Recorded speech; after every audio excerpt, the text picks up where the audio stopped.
Okay.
Is this gonna work?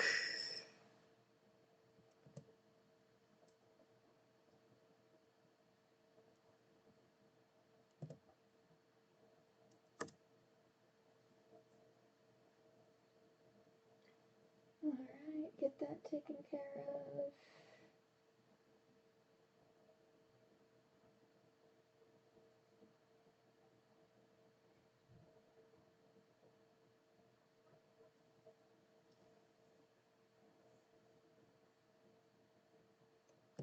Minimize that.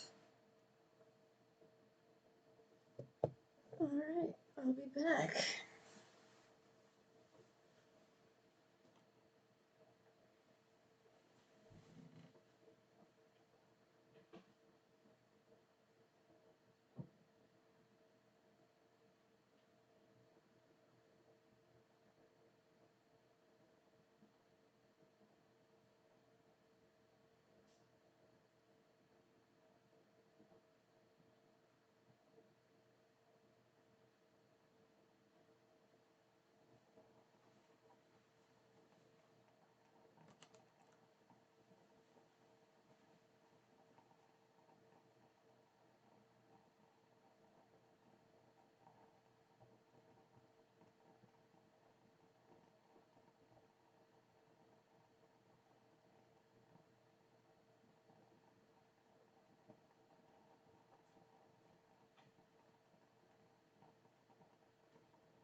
this up.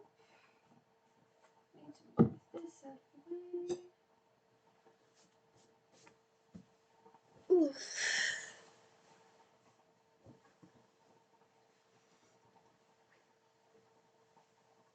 Stretch. Okay. There's the book. And I think I'm not going to use my phone for Twitch chat purposes today. Move that over there. And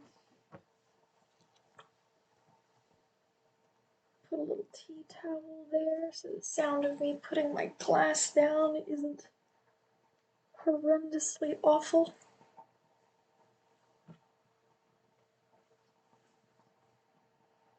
There we go. Okay, I have drink. How long has this been going? Do I have any idea?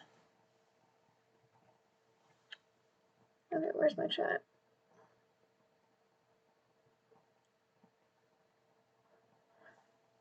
About 20 minutes, that's fine. Alright, I'm not really expecting anyone to show up necessarily. I'm just fooling around. So, see, I was using Streamlabs desktop this time.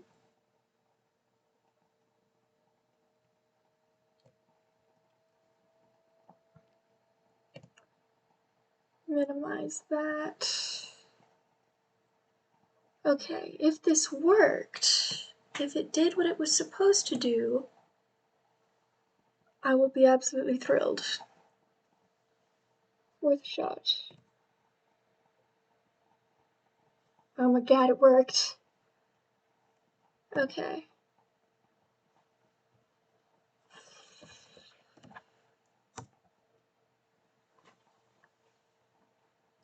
Yeah, it worked! It's there on the chat. Alright.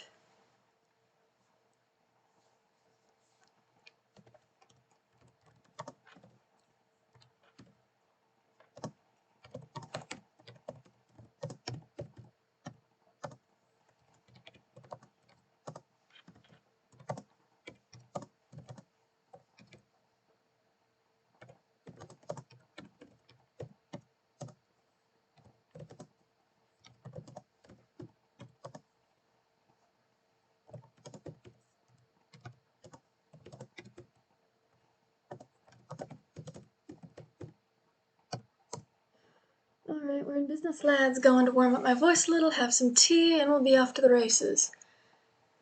So, I have never been more southern in my life. Well, Midwest. We'll figure it out, you know? We'll figure it out. So, I couldn't figure out any royalty-free, like, fire noises. I'm very new to this whole thing. But, I just finished making this screen today.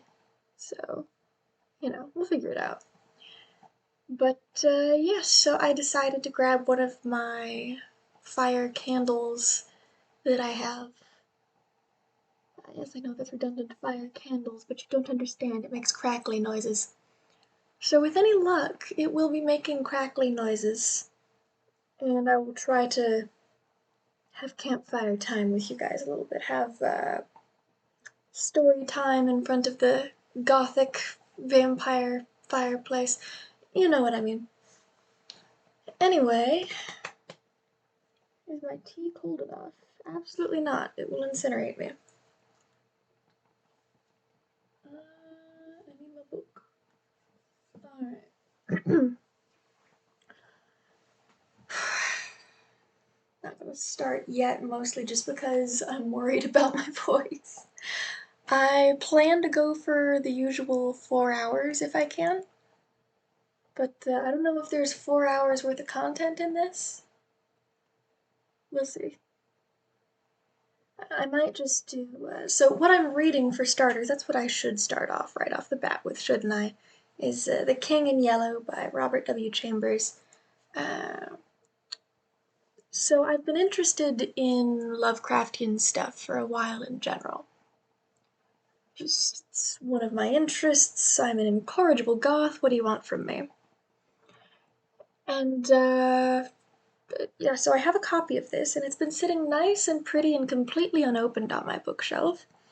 And one of my friends has recently gotten into this podcast called Malevolent that is very Lovecraftian mythos inspired. And I do not have a lot of mental spoons for podcasts, but I do still want to enable my friend and participate in what makes them happy. So it's the nice intersection of my interests and their interests, and yeah, I just wanted to have a good time. Plus, I've been thinking to myself, you know, I have so many books on my bookshelf that I haven't been reading, and it seems like, oh, let me adjust my chair. I want to stay close to my microphone. Okay, because I have my shitty computer stuff. Oh, hello, hello. Yes, I vanished off the face of the earth. College came into my house, bagged and dragged me, and I have been chained to trigonometry homework for a while. But, I figured I would try something new. So, yeah, I'm just fooling around for the moment, really, because, for the moment, I'm working on getting a degree in anthropology, more like a generalized degree in anthropology. And then once I have everything I need there, I'm going to be specializing in ancient Near East studies. So, Mesopotamia, the area around Iraq, Iran. Specifically, I want to specialize in Sumerian, like translating Sumerian texts, but I'm gonna have to kind of multi-class, if you will, and do Akkadian and Babylonian. Basically, by the time I'm through studying, I'm gonna need to know Sumerian, Babylonian, Akkadian, uh, Hebrew, Arabic, probably German. So yeah, that's at least 6 languages. It's a trip. And for some reason, they want me to know trigonometry. I don't understand it. So, but yeah, one of my friends is interested in this podcast called Malevolent. Apparently, it has something to do with The King in Yellow. This book has been sitting on my shelf, so I figured, you know what? I will enable my friends by reading The King in Yellow.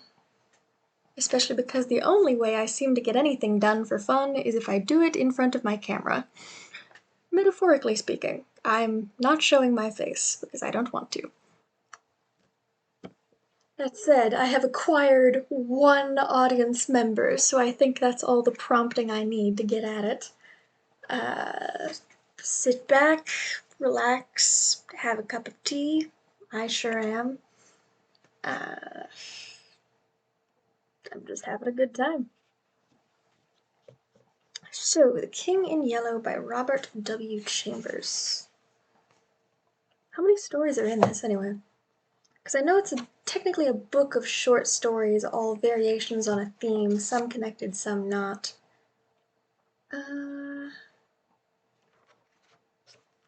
Is it going to tell me how many short stories are in it? It absolutely is not. Alright.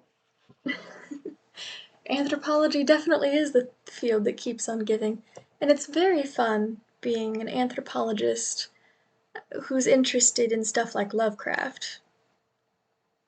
I cannot overstate how racist the man was. Like, you think you know how racist he is, and then he keeps just becoming more racist. Luckily, this is just something that has been connected to the mythos more so than something directly influenced by Lovecraft himself, as far as I understand. So, here we go. It immediately starts with a line of French, which I cannot read. I would attempt to speak it, but I think I would completely butcher it. So, moving along. Part 1. Toward the end of the year 1920, the government of the United States had practically completed the program, adopted during the last months of President Winthrop's administration. The country was apparently tranquil. Everybody knows how the tariff and labor questions were settled. The war with Germany, incident on that country's seizure of the Samoan Islands, had left no visible scars upon the Republic, and the temporary occupation of Norfolk by the invading army had been forgotten in the joy over repeated naval victories, and the subsequent ridiculous plight of General von Gartenlaub's forces in the state of New Jersey. The Cuban and Hawaiian investments had paid 100%, and the territory of Samoa was well worth its cost as a coaling station. The country was in a superb state of defense. Every coast city had been well supplied with land fortifications. The army, under the parental eye of the General Staff, organized according to the Prussian system, had been increased to 300,000 men, with a territorial reserve of 1,000,000, and 6 magnificent squadrons of cruisers and battleships patrolled the 6 stations of the navigable seas, leaving a steam reserve amply fitted to control home waters. The gentlemen from the West had at last been constrained to acknowledge that a college for the training of diplomats was as necessary as law schools are for the training of barristers. Consequently, we were no longer represented abroad by incompetent patriots. The nation was prosperous. Chicago, for a moment paralyzed after a second great fire, had arisen from its ruins, white and imperial, and more beautiful than the white city which had been built for its plaything in 1893. Everywhere good architecture was replacing bad, and, even in New York, a sudden craving for decency had swept away a great portion of the existing horrors. Streets had been widened, properly paved and lighted. Trees had been planted, squares laid out, elevated structures demolished, and underground roads built to replace them. The new government buildings and barracks were fine bits of architecture, and the long system of stone quays which completely surrounded the island had been turned into parks, which proved a godsend to the population. The subsidizing of the State Theatre and State Opera brought its own reward. The United States National Academy of Design was much like European institutions of the same kind. Nobody envied the Secretary of Fine Arts, either his cabinet position or his portfolio. The Secretary of Forestry and Game Preservation had a much easier time, thanks to the new system of national mounted police. We had profited well by the latest treaties with France and England, the exclusion of foreign-born Jews as a measure of self-preservation, the settlement of the new independent Negro state of Suwannee, the checking of immigration, the new laws concerning naturalization, and the gradual centralization of power in the executive all contributed to national calm and prosperity. When the government solved the Indian problem and squadrons of Indian cavalry scouts in native costume were substituted for the pitiable organizations tacked on to the tail of skeletonized regiments by a former Secretary of War, the nation drew a long sigh of relief. When, after the colossal Congress of Religions, bigotry and intolerance were laid in their graves and kindness and charity began to draw warring sects together, many thought the millennium had arrived, at least in the New World, which, after all, is a world by itself. But self-preservation is the first law, and the United States had to look on in helpless sorrow as Germany, Italy, Spain, and Belgium writhed in the throes of anarchy, while Russia, watching from the Caucasus, stooped and bound them one by one. In the city of New York, the summer of 1899 was signalized by the dismantling of the elevated railroads. The summer of 1900 will live in the memories of New York people for many a cycle. The Dodge statue was removed in that year. In the following winter began that agitation for the repeal of the laws prohibiting suicide, which bore its final fruit in the month of April, 1920, when the first government lethal chamber was opened on Washington Square. I had walked down that day from Dr. Archer's house on Madison Avenue, where I had been as a mere formality. Ever since that fall from my horse, 4 years before, I had been troubled at times with pains in the back of my head and neck, but now, for months, they had been absent, and the doctor sent me away that day saying there was nothing more to be cured in me. It was hardly worth his fee to be told that. I knew it myself. Still, I did not grudge him the money. What I minded was the mistake which he made at first. When they picked me up from the pavement where I lay unconscious, and somebody had mercifully sent a bullet through my horse's head, I was carried to Dr. Archer, and he, pronouncing my brain affected, placed me in his private asylum where I was obliged to endure treatment for insanity. At last he decided that I was well, and I, knowing that my mind had always been as sound as his, if not sounder, paid my tuition, as he jokingly called it, and left. I told him, smiling, that I would get even with him for his mistake, and he laughed heartily and asked me to call once in a while. I did so, hoping for a chance to even up accounts, but he gave me none, and I told him I would wait. The fall from my horse had fortunately left no evil results. On the contrary, it had changed my whole character for the better. From a lazy young man about town, I had become active, energetic, temperate, and above all else, ambitious.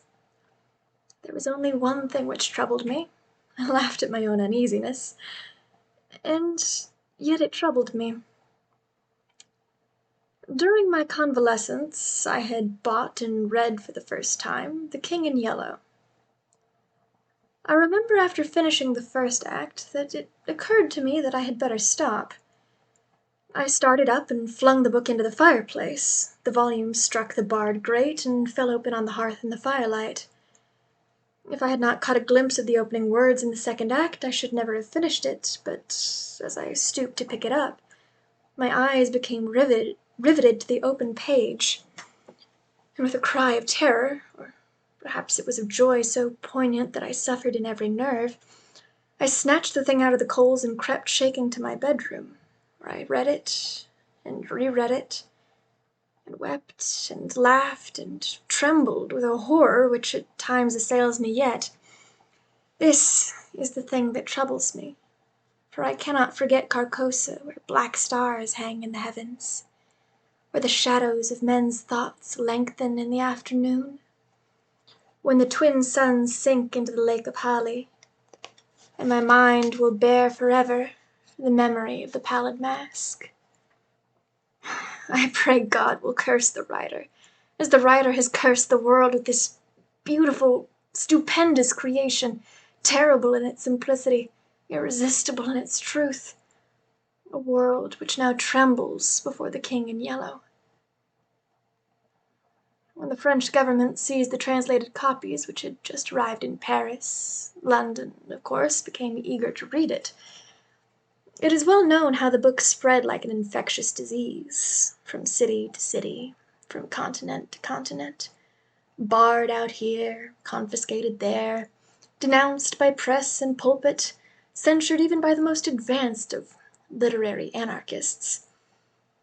No definite principles had been violated in those wicked pages, no doctrine promulgated, no convictions outraged.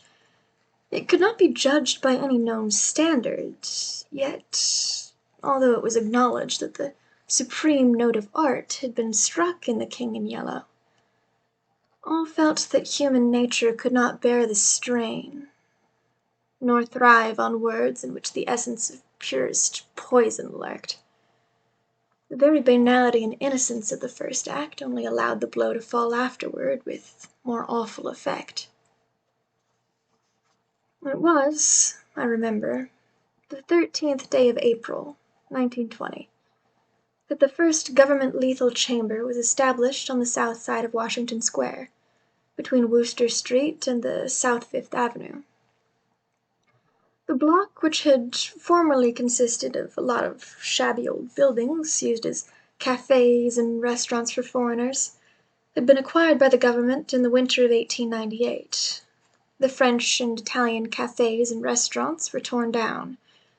The whole block was enclosed by a gilded iron railing and converted into a lovely garden with lawns, flowers, and fountains.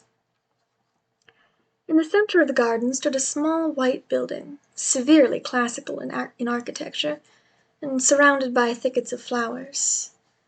6 Ionic columns supported the roof, and the single door was of bronze.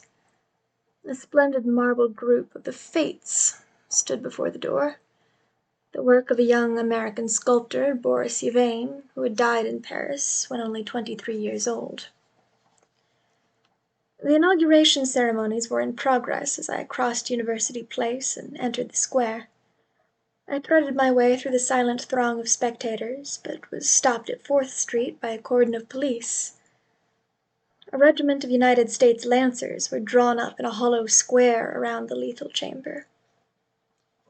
On a raised tribune facing Washington Park stood the governor of New York, and behind him were grouped the mayor of New York and Brooklyn, the inspector general of police, the commandant of the state troops, Colonel Livingston, military aide to the President of the United States, General Blount, commanding at Governor's Island, Major General Hamilton, commanding the garrison of New York and Brooklyn, Admiral Buffby, of the fleet in the North River, Surgeon General Lansford, the staff of the National City Free Hospital, Senators Wise and Franklin of New York, and the Commissioner of Public Works. The tribune was surrounded by a squadron of hussars of the National Guard. The governor was finishing his reply to the short speech of the Surgeon General. I heard him say, "The laws prohibiting suicide and providing punishment for any attempt at self-destruction have been repealed. The government has seen fit to acknowledge the right of man to end an existence which may have become intolerable to him, through physical suffering or mental despair. It is believed that the community will be benefited by the removal of such people from their midst. Since the passage of this law, the number of suicides in the United States has not increased. Now, the government has determined to establish a lethal chamber in every city, town, and village in the country. It remains to be seen whether or not that class of human creatures from whose desponding ranks new victims of self-destruction fall daily will accept the relief thus provided." He paused and turned to the white lethal chamber. The silence in the street was absolute. "There a painless death awaits him who can no longer bear the sorrows of this life. If death is welcome, let him seek it there." Then quickly turning to the military aide of the President's household, he said, "I declare the lethal chamber open." And again facing the vast crowd, he cried in a clear voice, "Citizens of New York and of the United States of America, through me the government declares the lethal chamber to be open." The solemn hush was broken by a sharp cry of command. The squadron of hussars filed after the governor's carriage, the lancers wheeled and formed along Fifth Avenue to wait for the commandant of the garrison, and the mounted police followed them. I left the crowd to gape and stare at the white marble death chamber, and, crossing South Fifth Avenue, walked along the western side of that thoroughfare to Bleecker Street. Then I turned to the right and stopped before a dingy shop which bore the sign, "Hawberk, Armorer." I glanced in at the doorway and saw Hawberk busy in his little shop at the end of the hall. He looked up and, catching the sight of me, cried in his deep, hearty voice, "Come in, Mr. Castaigne." I didn't know how to pronounce that, but there we go. Constance, his daughter, rose to meet me as I crossed the threshold, and held out her pretty hand, but I saw the blush of disappointment on her cheeks, and knew it was another Castaigne that she expected, my cousin Louis.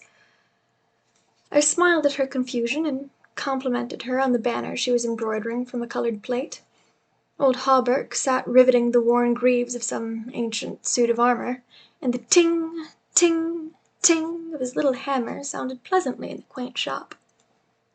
Presently he dropped his hammer, and fussed about for a moment with a tiny wrench. The soft clash of the mail sent a thrill of pleasure through me. I loved to hear the music of steel brushing against steel, the mellow shock of the mallet on thigh pieces, and the jingle of chain armor. That was the only reason I went to see Hawberk. He had never interested me personally, nor did Constance, except for the fact of her being in love with Louis. This did occupy my attention, and sometimes even kept me awake at night. But I knew in my heart that all would come right, and that I should arrange their future as I expected to arrange that of my kind doctor, John Archer.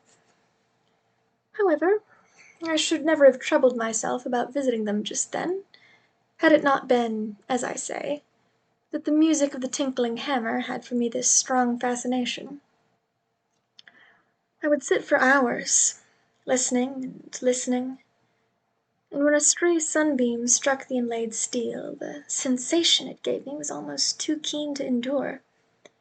My eyes would become fixed, dilating with a pleasure that stretched every nerve almost to breaking, until some movement of the old armor cut off the ray of sunlight. Then, still thrilling secretly, I leaned back and listened again to the sound of the polishing rag, swish, swish, rubbing rust from the rivets. Constance worked with the embroidery over her knees, now and then pausing to examine more closely the pattern in the colored plate from the Metropolitan Museum. "Who's this for?" I asked. Hawberk explained that in addition to the treasures of armor in the Metropolitan Museum, of which he'd been appointed armorer, he also had charge of several collections belonging to rich amateurs. This was the missing greave of a famous suit which a client of his had traced to a little shop in Paris on the Quai d'Orsay. He, Hawberk, had negotiated for and secured the greave, and now the suit was complete. He laid down his hammer and read me the history of the suit, traced since 1450 from owner to owner, until it was acquired by Thomas Stainbridge. When his superb collection was sold, this client of Hawberk's bought the suit, and since then the search for the missing greave had been pushed until it was, almost by accident, located in Paris. "Did you continue the search so persistently without any certainty of the greave being still in existence?" I demanded. "Of course," he replied coolly. Then for the first time I took a personal interest in Hawberk. "It was worth something to you," I ventured. "No," he replied, laughing. "My pleasure in finding it was my reward." "Have you no ambition to be rich?" I asked, smiling. "My one ambition is to be the best armorer in the world," he answered gravely. Constance asked me if I had seen the ceremonies at the Lethal Chamber. She herself had noticed cavalry passing up Broadway that morning, and had wished to see the inauguration, but her father wanted the banner finished, and she had stated his request. "Did you see your cousin, Mr. Castaigne, there?" she asked, with the slightest tremor of her soft eyelashes. "No," I replied carelessly. "Louis's regiment is maneuvering out in Westchester County." I rose and picked up my hat and cane. "Are you going upstairs to see the lunatic again?" laughed old Hawberk. If Hawberk knew how I loathe that word, lunatic, he would never use it in my presence. It rouses certain feelings within me which I do not care to explain. However, I answered him quietly. I think I shall drop in and see Mr. Wilde for a moment or two." "Poor fellow," said Constance, with a shake of the head. "It must be hard to live alone year after year, poor, crippled, and almost demented. It is very good of you, Mr. Castaigne, to visit him as often as you do." "I think he's vicious," observed Hawberk, beginning again with his hammer. I listened to the golden tinkle on the greaved plates. When he had finished, I replied, "No, he is not vicious, nor is he in the least demented. His mind is a wonder chamber, from which he can extract treasures that you and I would give years of our life to acquire." Hawberk laughed. I continued a little impatiently. "He knows history as no one else could know it. Nothing, however trivial, escapes his search, and his memory is so absolute, so precise in details, that were it known in New York that such a man existed, the people could not honor him enough." "Nonsense," muttered Hawberk, searching on the floor for a fallen rivet. "Is it nonsense?" I asked, managing to suppress what I felt. "Is it nonsense when he says that the tassets and cuissards of the enamelled suit of armor, commonly known as the Prince's Emblazoned, can be found among a mass of rusty theatrical properties, broken stoves, and rag-pickers' refuse in a garret in Pell Street?" Hawberk's hammer fell to the ground, but he picked it up and asked, with a great deal of calm, how I knew that the tassets and left cuissard were missing from the Prince's Emblazoned. "I did not know until Mr. Wilde mentioned it to me the other day. He said they were in the garret of 998 Pell Street." "Nonsense!" he cried, but I noticed his hand trembling under his leathern apron. "Is this nonsense too?" I asked pleasantly. "Is it nonsense when Mr. Wilde continually speaks of you as the Marquis of Avonshire and of Miss Constance—" I did not finish, for Constance had started to her feet with terror written on every feature. Hawberk looked at me and slowly smoothed his leathern apron. "That is impossible," he observed. "Mr. Wilde may know a great many things about armor, for instance, and the Prince's Emblazoned," I interposed, smiling. "Yes," he continued, slowly. "About armor also, maybe, but he is wrong in regard to the Marquis of Avonshire, who, as you know, killed his wife's traducer years ago, and went to Australia, where he did not long survive his wife." "Mr. Wilde is wrong," murmured Constance. Her lips were blanched, but her voice was sweet and calm. "Let us agree, if you please, that in this one circumstance Mr. Wilde is wrong," I said. Chapter 2. I climbed the 3 dilapidated flights of stairs, which I had so often climbed before, and knocked at a small door at the end of the corridor. Mr. Wilde opened the door, and I walked in. When he had double-locked the door and pushed a heavy chest against it, he came and sat down beside me, peering up into my face with his little light-colored eyes. Half a dozen new scratches covered his nose and cheeks, and the silver wires which supported his artificial ears had become displaced. I thought I had never seen him so hideously fascinating. He had no ears. The artificial ones, which now stood out at an angle from the fine wire, were his one weakness. They were made of wax, and painted a shell pink, but the rest of his face was yellow. He might better have revelled in the luxury of some artificial fingers for his left hand, which was absolutely fingerless. But it seemed to cause him no inconvenience, and he was satisfied with his wax ears. He was very small, scarcely higher than a child of 10, but his arms were magnificently developed, and his thighs as thick as any athlete's. Still, the most remarkable thing about Mr. Wilde was that a man of his marvellous intelligence and knowledge should have such a head. It was flat and pointed, like the heads of many of those unfortunates whom people imprison in asylums for the weak-minded. Many called him insane, but I knew him to be as sane as I was. I do not deny that he was eccentric. The mania he had for keeping that cat and teasing her until she flew at his face like a demon was certainly eccentric. I never could understand why he kept the creature, nor what pleasure he found in shutting himself up in his room with this surly, vicious beast. I remember once, glancing up from the manuscript I was studying by the light of some tallow dips, and seeing Mr. Wilde squatting motionless on his high chair, his eyes fairly blazing with excitement, while the cat, which had risen from her place before the stove, came creeping across the floor right at him. Before I could move, she flattened her belly to the ground, crouched, trembled, and sprang into his face. Howling and foaming, they rolled over and over on the floor, scratching and clawing, until the cat screamed and fled under the cabinet, and Mr. Wilde turned over on his back, his limbs contracting and curling up like the legs of a dying spider. He was eccentric.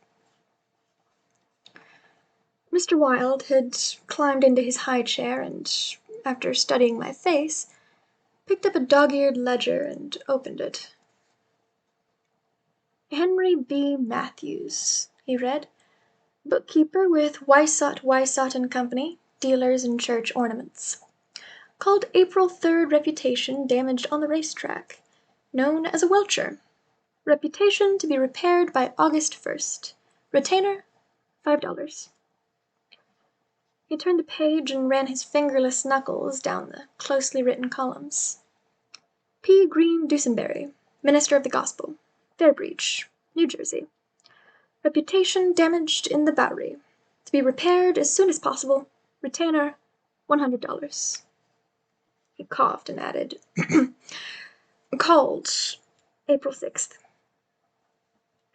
"Then you are not in need of money, Mr. Wilde?" I inquired. "Listen," he coughed again. "Mrs. C. Hamilton Chester, of Chester Park, New York City. Called April 7th. Reputation damaged at Dieppe, France. To be repaired by October 1st. Retainer, $500. Note: C. Hamilton Chester, Captain USS Avalanche, ordered home from South Sea Squadron October 1st. "Well," I said, "the profession of a repairer of reputations is lucrative." His colorless eyes sought mine. I only wanted to demonstrate that I was correct. You said it was impossible to succeed as a repairer of reputations, that even if I did succeed in certain cases it would cost me more than I would gain by it. Today I have 500 men in my employ who are poorly paid, but who pursue the work with an enthusiasm which may possibly be born of fear. These men enter every shade and grade of society. Some even are pillars of the most exclusive social temples. Others are the prop and pride of the financial world. Still others hold undisputed sway among the fancy and the talent. I choose them at my leisure from those who reply to my advertisements. It is easy enough, they are all cowards. I could treble the number in 20 days if I wished. So you see, those who have in their keeping the reputations of their fellow citizens, I have in my pay." "They may turn on you," I suggested. He rubbed his thumb over his cropped ears and adjusted the wax substitutes. "I think not," he murmured thoughtfully. "I seldom have to apply the whip, and then only once. Besides, they like their wages." "How do you apply the whip?" I demanded. His face for a moment was awful to look upon. His eyes dwindled to a pair of green sparks. "I invite them to come and have a little chat with me," he said in a soft voice. A knock at the door interrupted him, and his face resumed its amiable expression. "Who is it?" he inquired. "Mr. Stalet," was the answer. Come tomorrow, replied Mr. Wilde. Impossible, began the other, but was silenced by a sort of bark from Mr. Wilde. Come tomorrow, he repeated. We heard somebody move away from the door and turn the corner by the stairway. Who is that? I asked. Arnold Steylett, owner and editor-in-chief of the great New York Daily. He drummed on the ledger with his fingerless hand, adding, I pay him very badly, but he thinks it is a good bargain. Arnold Steylett, I repeated, amazed. Yes, said Mr. Wilde, with a self-satisfied cough. The cat, which had entered the room as he spoke, hesitated, looked up at him, and snarled. He climbed down from the chair and, squatting on the floor, took the creature into his arms and caressed her. The cat ceased snarling, and presently began a loud purring, which seemed to increase in timbre as he stroked her. Where are the notes? I asked. He pointed to the table, and for the 100th time I picked up the bundle of manuscript entitled The Imperial Dynasty of America. One by one I studied the well-worn pages, worn only by my own handling, and although I knew it all by heart from the beginning, when from Carcosa, the Hyades, Hastur, and Aldebaran to Castaigne, Louis de Calvados, born December 19th, 1877. I read it with an eager, rapt attention, pausing to repeat parts of it aloud, and dwelling especially on Hildred de Calvados, only son of Hildred Castaigne and Edith Lands Castaigne, first in succession, etc., etc. When I finished, Mr. Wilde nodded and coughed. Speaking of your legitimate ambition, he said, how do Constance and Louis get along? She loves him, I replied simply. The cat on his knee suddenly turned and struck at his eyes, and he flung her off and climbed onto the chair opposite me. And Dr. Archer, but that's a matter you can settle any time you wish, he added. Yes, I replied. Dr. Archer can wait, but it is time I saw my cousin Louis. It is time, he repeated. Then he took another ledger from the table and ran over the leaves rapidly. We are now in communication with 10,000 men, he muttered. We can count on 100,000 within the first 28 hours, and in 48 hours the state will rise en masse. The country follows the state, and the portion that will not, I mean California and the Northwest, might better never have been inhabited. I shall not send them the yellow sign. The blood rushed to my head, but I only answered, a new broom sweeps clean. The ambition of Caesar and of Napoleon pales before that which could not rest until it had seized the minds of men and controlled even their unborn thoughts, said Mr. Wilde. You are speaking of the king in yellow, I groaned with a shudder. He is a king whom emperors have served. I am content to serve him, I replied. Mr. Wilde sat rubbing his ears with his crippled hand. Perhaps Constance does not love him, he suggested. I started to reply, but a sudden burst of military music from the street below drowned my voice. The 20th Dragoon Regiment, formerly in garrison at Mount St. Vincent, was returning from the maneuvers in Westchester County to its new barracks on East Washington Square. It was my cousin's regiment. They were a fine lot of fellows in their pale blue, tight-fitting jackets, jaunty busbies, and white riding breeches with the double yellow stripe, into which their limbs seemed molded.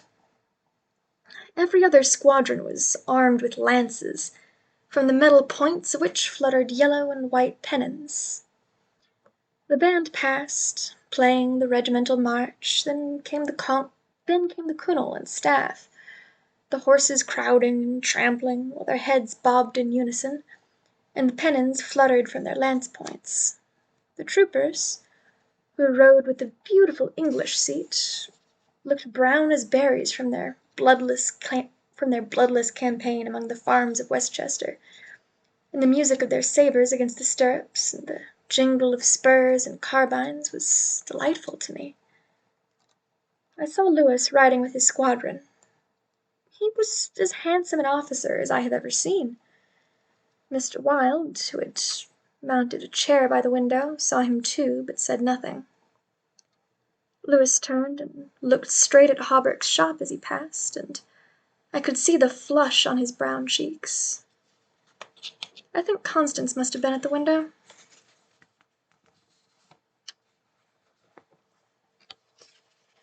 When the last troopers had clattered by, and the last pennons vanished into South Fifth Avenue, Mr. Wilde clambered out of his chair and dragged the chest away from the door. "Yes," he said, "it is time that you saw your cousin Lewis." He unlocked the door, and I picked up my hat and stick and stepped into the corridor. The stairs were dark. Groping about, I set my foot on something soft which snarled and spit, and I aimed a murderous blow at the cat, but my cane shivered to splinters against the balustrade, and the beast scurried back into Mr. Wilde's room. Passing Hawberk's door again, I saw him still at work on the armor, but I did not stop, and stepping out into Bleecker Street, I followed it to Wooster, skirted the grounds of the Lethal Chamber, and crossing Washington Park went straight to my rooms in the Benedick. Here I lunched comfortably, read the Herald and the Meteor, and finally went to the steel safe in my bedroom and set the time combination. The 3 3/4 minutes which it is necessary to wait while the time lock is opening are to me golden moments.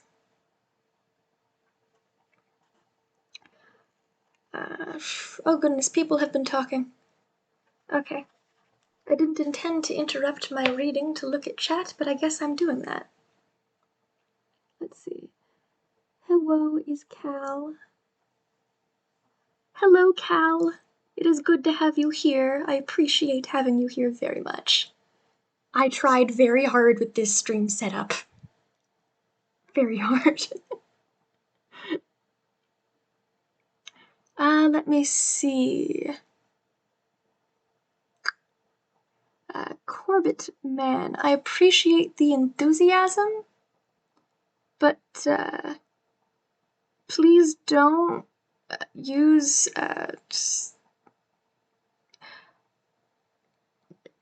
how do I put this? Gendered terms are neither here nor there, but we're not. I don't know you like that. You can't.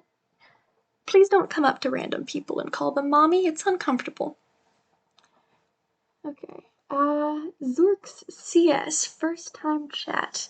Hello, hello. I am so glad to have you here. I'm currently reading a book. I'm actually glad I paused because I think I need some tea. My voice is about to stage a rebellion. But yeah, I'm reading The King in Yellow for the first time. I've heard about it, I've heard bits and pieces, but I don't know much about it, so I figured why not? Sit back, relax. Yes, please, I require water.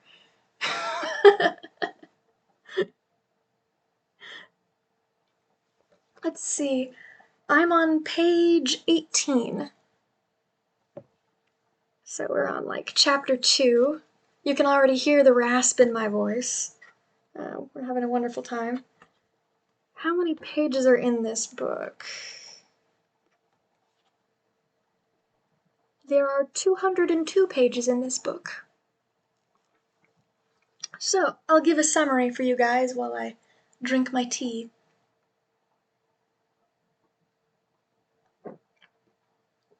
Whew. There we go. Brief summary incoming. Essentially, so far,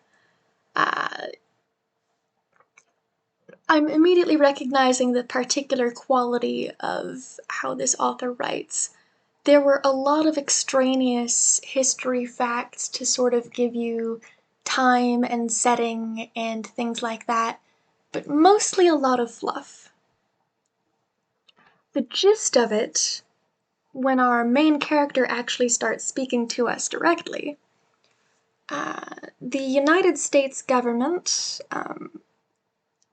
I didn't know I needed to put warnings on this. I'll just put a little verbal warning here that apparently the topic of suicide is going to come up in this. So, there you go. But, yeah, apparently, in this book, at this time, the United States government has set up lethal chambers, which are public facilities, kind of like public restrooms that you can put in a park or various other locations, for the express purpose of allowing people to end their own lives if they so choose. The politics behind it are questionable at best, but there you go. So that's sort of happening in the background. Factoid number 1, lethal chamber. Suicide building. Fun. Second factoid. Our main character has read something called The King in Yellow. He read the first act. He read part of the second. There's some sort of connection, possibly, between that and him taking a nasty fall from his horse. When he fell from his horse, he landed on his head, from what I can tell. He was carted off to a doctor who kept him in an asylum for a while, but he's relatively recently been released. So, 3 factoids down. Lethal chamber.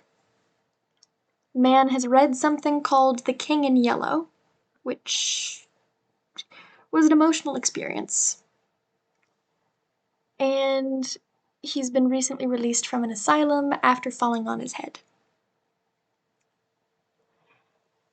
Now, the current setting we were just in, he stopped by a armorer's place, guy who repairs armor. He likes to go there, especially just to listen to the metalworking. The daughter of the blacksmith has something going on with our main character's, what was it, brother? Cousin? Something like that? Lewis. And I'm starting to get the impression that he doesn't like his brother? Cousin? I should really know this. I've been reading this. Oh well. And he just got done visiting with a very strange man whose job description seems to be repairer of reputations, and his neighbors all think he's insane.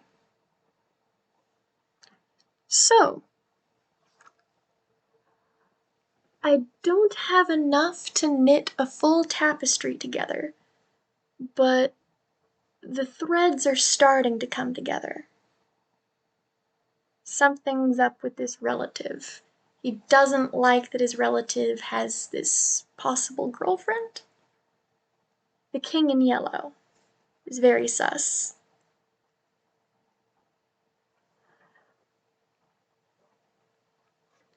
Time period.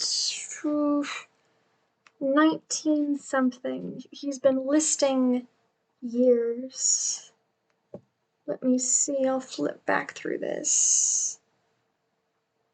Henry B. Matthews.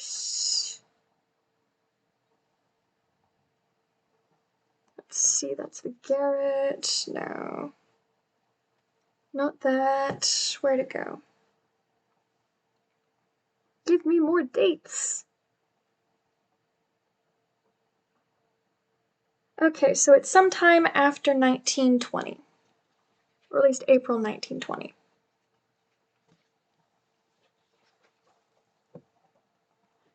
Alright, I need more tea.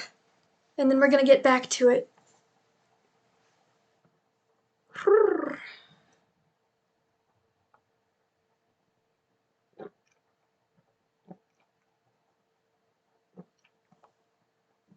Wow. Very strong stuff. Okay, I'm awake. I'm very awake. Probably wasn't the most coherent summary, but I do my best. Okay, page 18. Just got done trying to whack the cat with his cane. I think I've misjudged this guy's character. I may need to rework how I do his voice a bit. Passing Hawberk's door again, I saw him still at work on the armor, but I did not stop, and stepping out onto Bleecker Street, I followed it to Wooster, skirted the grounds of the lethal chamber, and crossing the Washington Park, went straight to my rooms in the Benedict. Here I lunched comfortably, read the Herald and the Meteor, and finally went to the steel safe in my bedroom and set the time combination. The 3 3/4 minutes which it is necessary to wait, while the time lock is opening, are to me golden moments. From the instant I set the combination, to the moment when I grasp the knobs and swing back the solid steel doors, I live in an ecstasy of expectation. Those moments must be like moments passed in paradise. I know what I am to find at the end of the time limit. I know what the massive safe holds secure for me alone. And the exquisite pleasure of waiting is hardly enhanced when the safe opens and I lift from its velvet crown a diadem of purest gold, blazing with diamonds. I do this every day, and yet the joy of waiting and at last touching again the diadem only seems to increase as the days pass. It is a diadem fit for a king among kings, an emperor among emperors. The king in yellow might scorn it, but it shall be worn by his royal servant. I held it in my arms until the alarm in the safe rang harshly, and then tenderly, proudly, I replaced it and shut the steel doors. I walked slowly back into my study, which faces Washington Square, and leaned on the window sill. The afternoon sun poured into my windows, and a gentle breeze stirred the branches of the elms and maples in the park, now covered with buds and tender foliage. A flock of pigeons circled about the tower of the Memorial Church, sometimes alighting on the purple-tiled roof, sometimes wheeling downward to the lotus fountain in the front of the Marble Arch. The gardeners were busy with the flower beds around the fountain, and the freshly turned earth smelled sweet and spicy. A lawn-mower, drawn by a fat white horse, clinked across the green sward, and watering carts poured showers of spray over the asphalt drives. Around the statue of Peter Stuyvesant, which in 1897 had replaced the monstrosity supposed to represent Garibaldi, children played in the spring sunshine, and nurse girls wheeled elaborate baby carriages with a reckless disregard for the pasty-faced occupants, which could probably be explained by the presence of half a dozen trim dragoon troopers languidly lolling on the benches. Through the trees, the Washington Memorial Arch glistened like silver in the sunshine, and beyond, on the eastern extremity of the square, the gray stone barracks of the dragoons, and the white granite artillery stables were alive with color and motion. I looked at the lethal chamber on the corner of the square opposite. A few curious people still lingered about the gilded iron railing, but inside the grounds the paths were deserted. I watched the fountains ripple and sparkle, The sparrows had already found this new bathing nook, and the basins were covered with the dusty feathered little things. 2 or 3 white peacocks picked their way across the lawns, and a drab-colored pigeon sat so motionless on the arm of one of the Fates that it seemed to be a part of the sculptured stone. As I was turning carelessly away, a slight commotion in the group of curious loiterers around the gates attracted my attention. A young man had entered and was advancing with nervous strides along the gravel path which leads to the bronze doors of the lethal chamber. He paused a moment before the Fates, and as he raised his head to those 3 mysterious faces, the pigeon rose from its sculptured perch, circled about for a moment, and wheeled to the east. The young man pressed his hand to his face, and then with an undefinable gesture sprang up the marble steps. The bronze doors closed behind him, and half an hour later the loiterer slouched away, and the frightened pigeon returned to its perch in the arms of fate.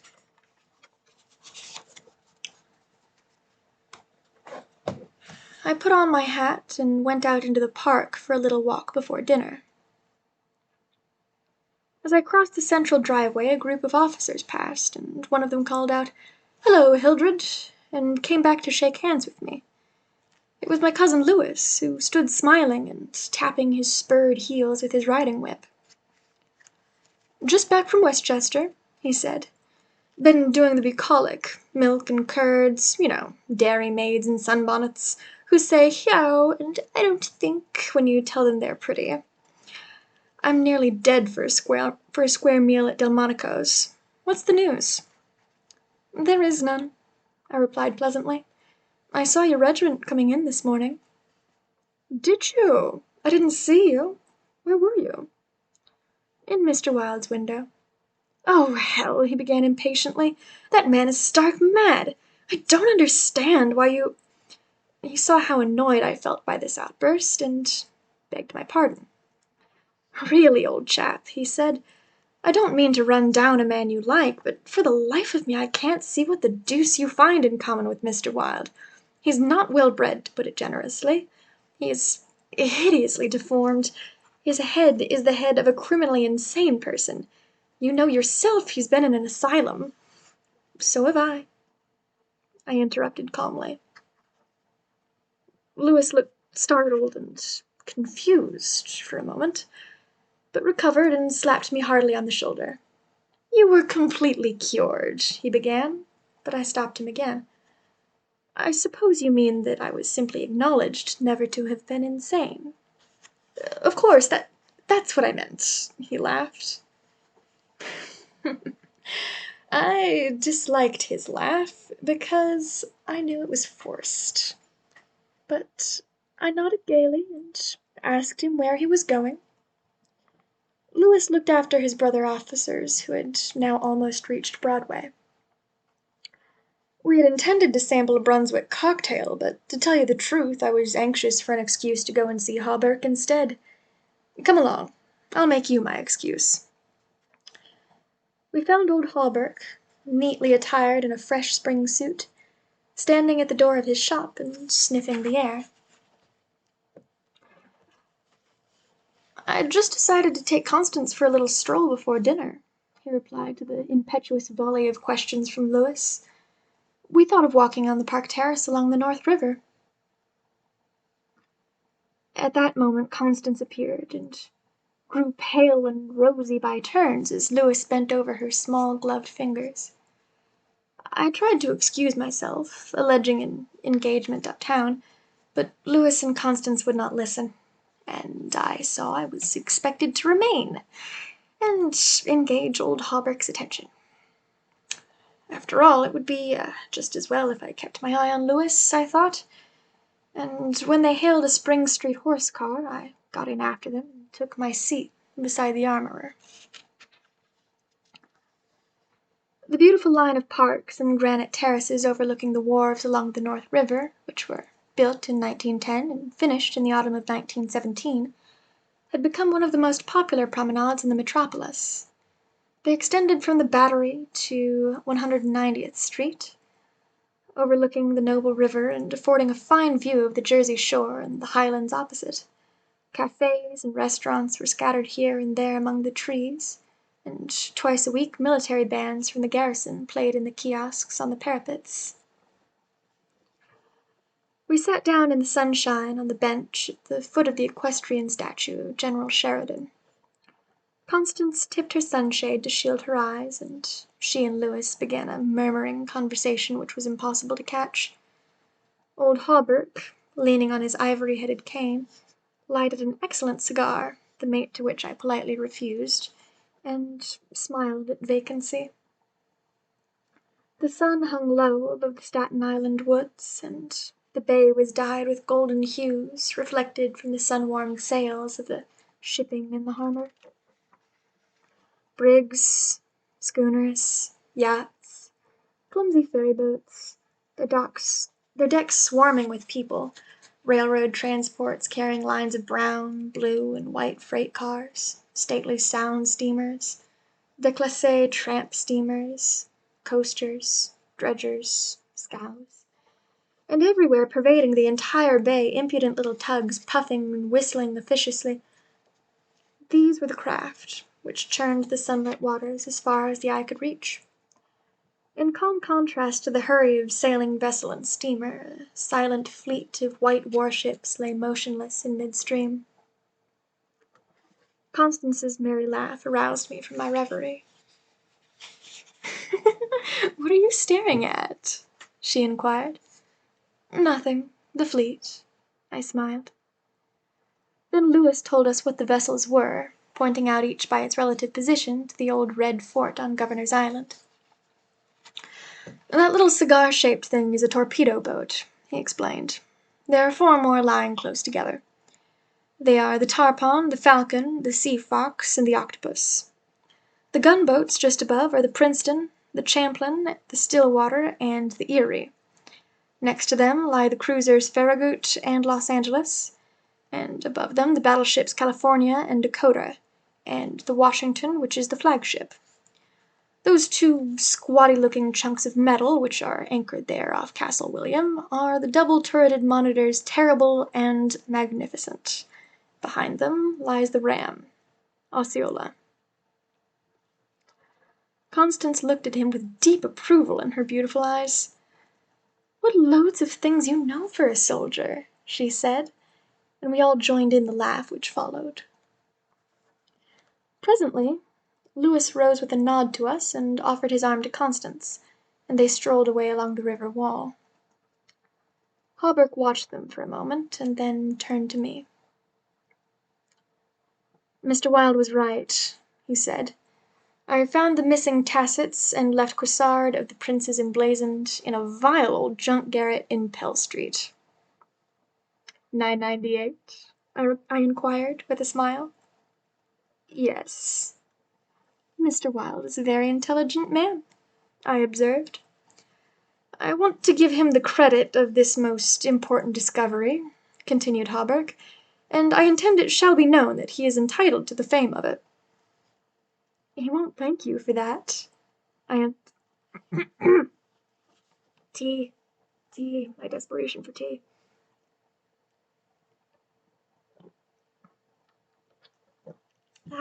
Okay. "He won't thank you for that," I answered sharply. "Please say nothing about it." "Do you know what it's worth?" said Hawberk. "No, $50, perhaps. It is valued at $500, but the owner of the Prince's emblazoned will give $2,000 to the person who completes his suit. That reward also belongs to Mr. Wilde." "He doesn't want it. He refuses it," I answered angrily. "What do you know about Mr. Wilde? He doesn't need the money. He is rich, or will be, richer than any living man except myself. What will we care for money, then? What will we care, he and I, when—" "When what?" demanded Hawberk, astonished. "You will see," I replied, on my guard again. He looked at me narrowly, much as Dr. Archer used to, and I knew he thought I was mentally unsound. Perhaps it was fortunate for him that he did not use the word lunatic just then. "No," I replied to his unspoken thought. "I am not mentally weak. My mind is as healthy as Mr. Wilde's. I do not care to explain just yet what I have on hand, but it is an investment which will pay more than mere gold, silver, and precious stones. It will secure the happiness and prosperity of a continent, yes, a hemisphere." "Oh," said Hawberk. "And eventually," I continued more quietly, "it will secure the happiness of the whole world." "And incidentally your own happiness and prosperity, as well as Mr. Wilde's?" "Exactly," I smiled. But I could have throttled him for taking that tone. He looked at me in silence for a while, and then said very gently, "Why don't you give up your books and studies, Mr. Castaigne, and take a tramp among the mountains somewhere or other? You used to be fond of fishing. Take a cast or two at the trout and the wranglies."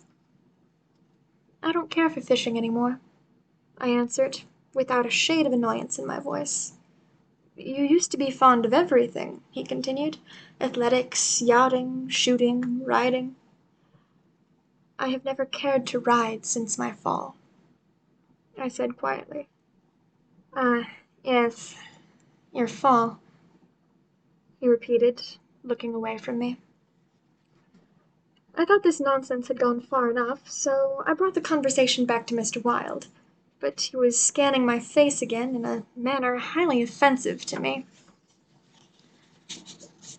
"Mr. Wilde," he repeated, "do you know what he did this afternoon?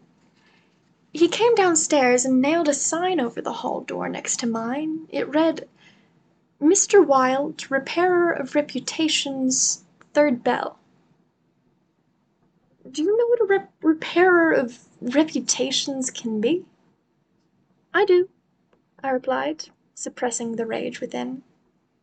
"Oh," he said again. Louis and Constance came strolling by and stopped to ask if we would join them. Hawberk looked at his watch. At the same moment a puff of smoke shot from the casemates of Castle William, and the boom of the sunset gun rolled across the water and was re-echoed from the highlands opposite. The flag came running down from the flagpole, the bugles sounded on the white decks of the warships, and the first electric light sparkled out from the Jersey shore. As I turned into the city with Hawberk, I heard Constance murmur something to Louis, which I did not understand, but Louis whispered, "My darling," in reply, and again, in walking ahead with Hawberk through the square, I heard a murmur of "Sweetheart," and "My own Constance," and I knew the time had nearly arrived when I should speak of important matters with my cousin Louis. That's the end of chapter 2. Whew, goodness gracious. How long has this been going, anyway? This is my first time reading aloud for long periods of time to other people. Well, since I was like 11. So, we're having fun testing my endurance here today. An hour and 30 minutes. Not bad at all. Alright. ¿Dónde está the bookmark? You know what? I will use some of my yellow thread, that's fine. Oh, my voice.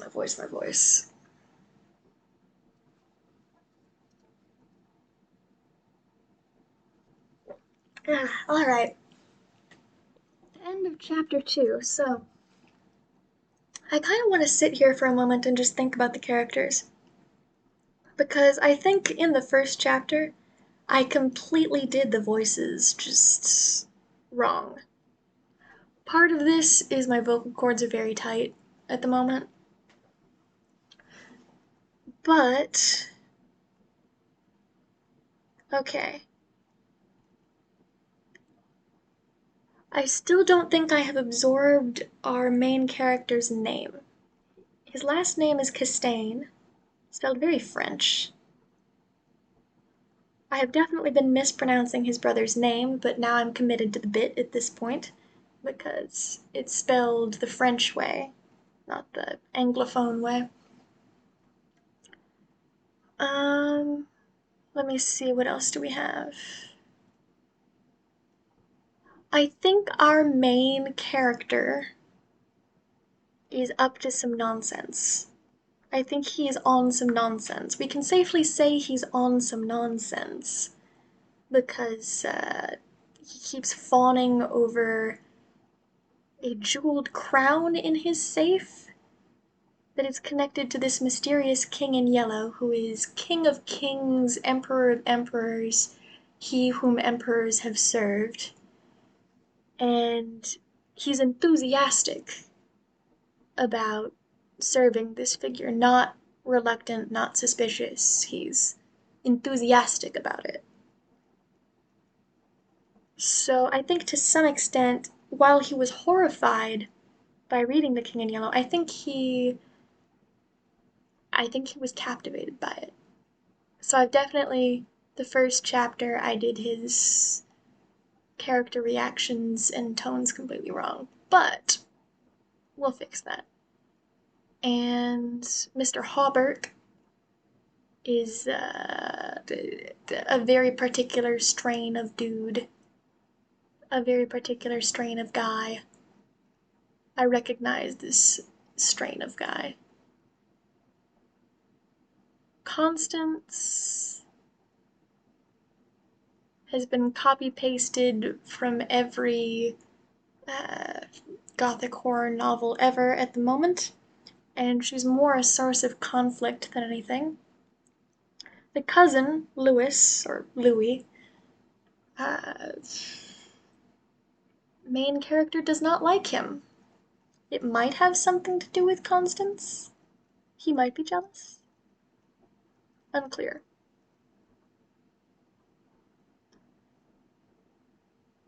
Huh.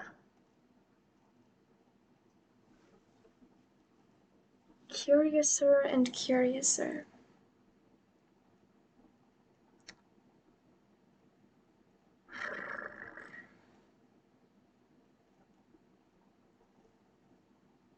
Well,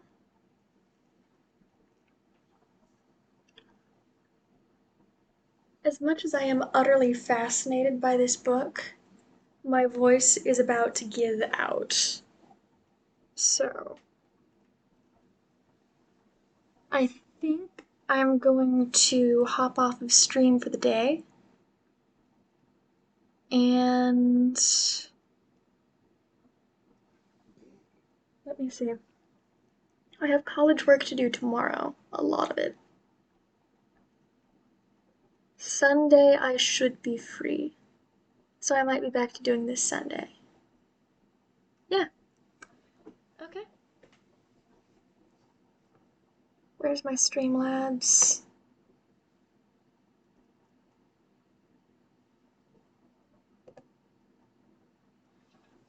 Thank you for coming.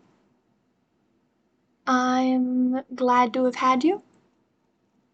Thank you for everyone who decided to indulge me. Practice makes perfect, and together we will reign triumphant. So, you know, at this point I'm just being a drama kid, which makes sense. I have theater homework due tomorrow. Anyway, fare thee well. I will see you soon. And I guess next time we'll find out what this yellow sign business is. And if he's going to shove his brother into the wharf or not. Cousin. We'll get there when we get there. Bye bye.